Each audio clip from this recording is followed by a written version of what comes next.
First move was done by Rashid playing e4. The black answers with c5, knight f3, knight c6, d4, common exchange, knight d4,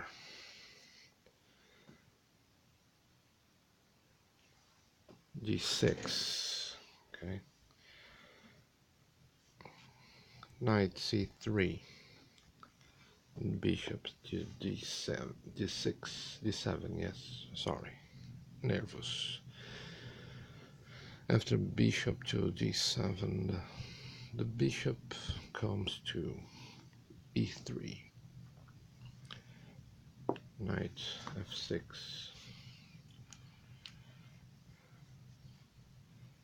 bishop very aggressive in c4, small castle for black, played by Chernikov, poor boy. Rashid Nezhmetdinov retreats his bishop to b3, and well, the black plays knight to g4, attacking the bishop at e3. There are some analysis, but the white accept the exchange, and knight d4. The white queen goes to h4.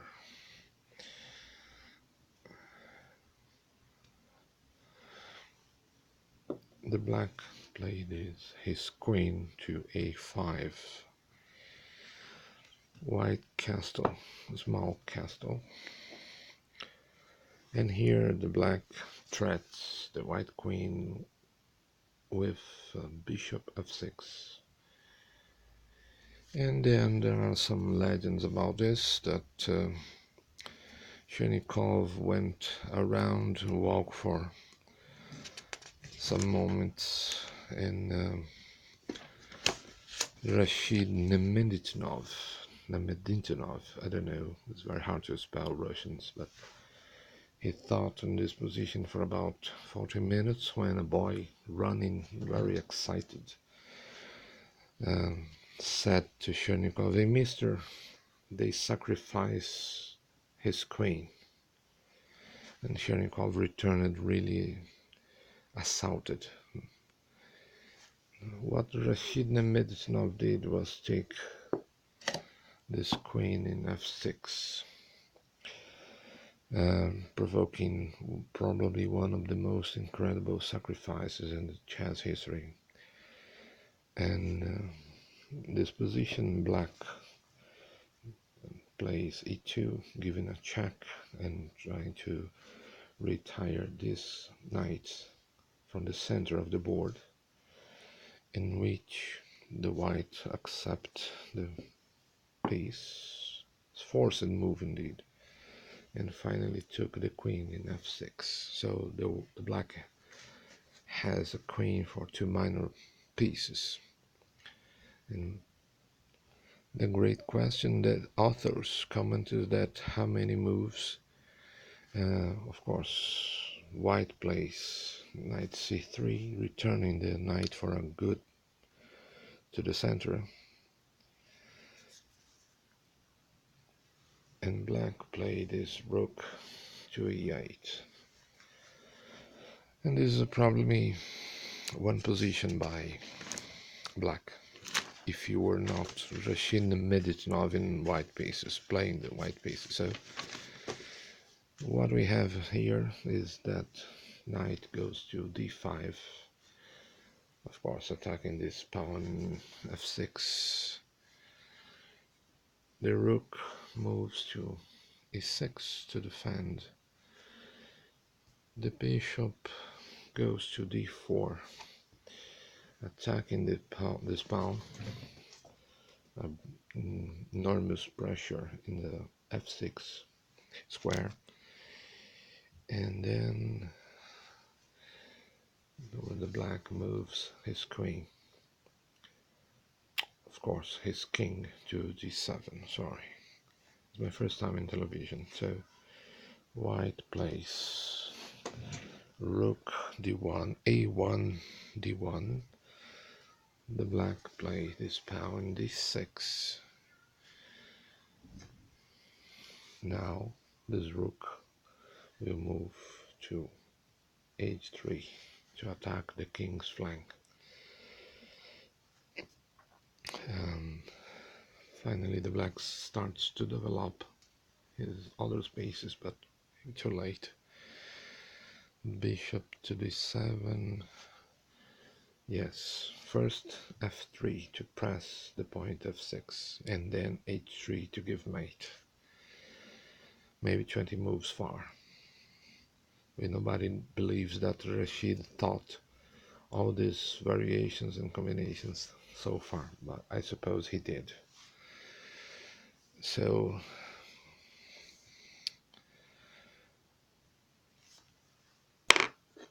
black plays his bishop to b5, attacking the rook.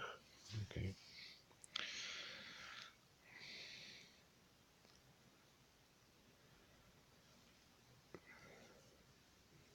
The white attacks the queen in h5, retreating the bishop to c3.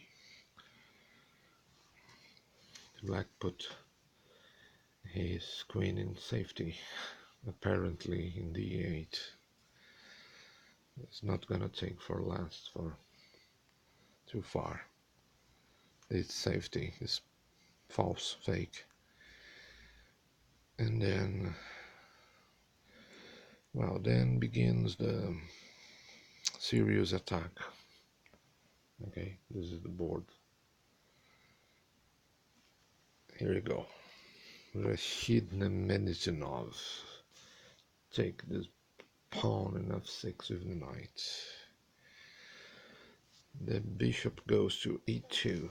There is some analysis that if bishops take in f1, knight d4, and then bishop takes this rook, giving a mate with this other rook, so it's unpleasant for black. After this move, Rashid takes this pawn in h7. You can see that the black positions is more and more debilitated and weak.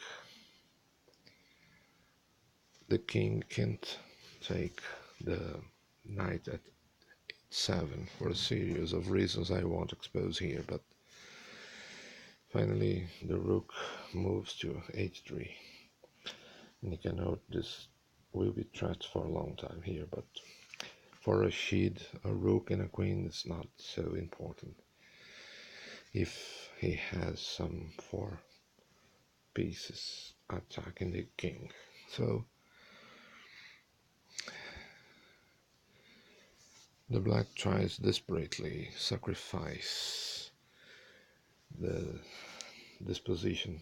Mainly this bishop is very strong. So this move f4 is to attack this rook. Finally the bishop takes this rook. The kings accept.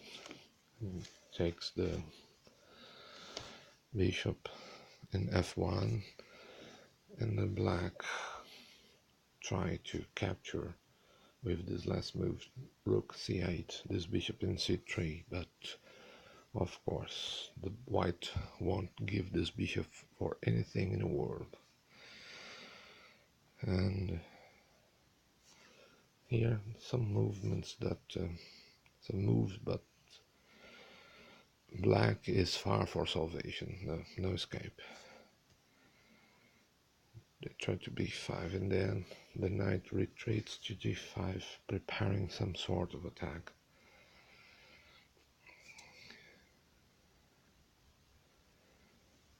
The rook here is to defend this pawn in f7, but I suppose it's a little bit too late.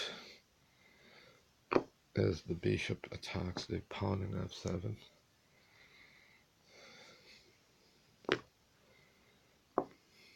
Rook captures the bishop. And then this is astounding movement. Rook 8, 8, check.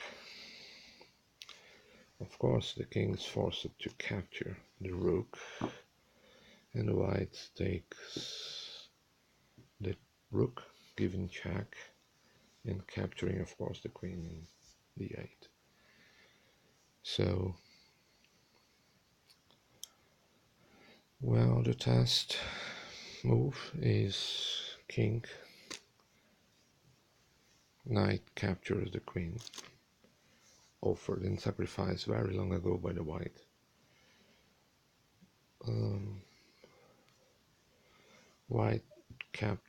Black captures this pawn in e4,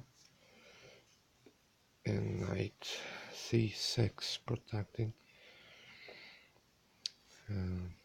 Another capture, but after king e2 the blacks resigns, because obvious the position of white pawns is much more correct and solid than these 3 pawns here, and this isolated. All pawns are isolated, in fact, and this rook is not enough to combat these 2 pieces. The most brilliant game, and this is my source.